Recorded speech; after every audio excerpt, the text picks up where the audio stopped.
angay, mamikpikay, manghilo ay manaotay.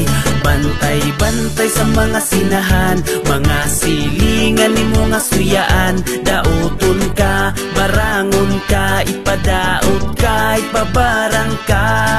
Sa kasuya, daghan ang kinabuhi nga gikuha, pinaagi sa manika ug sa dagom nga pangluba. Pero naunay ng uban maoy natukan ug sakit, kay hinay lagi ug gahom di malas kay gisumbalik. Makaingon tang gabaang nahitabo nilang wa gidahom, kay pataka ra gamit sa ilang gihawiran nya hinay ug gahom. Mahimuot nalata sa ilahang mga dakong pagdumot ang ubang barangan, nagayagit nagagubot na lang ilang buhok muran.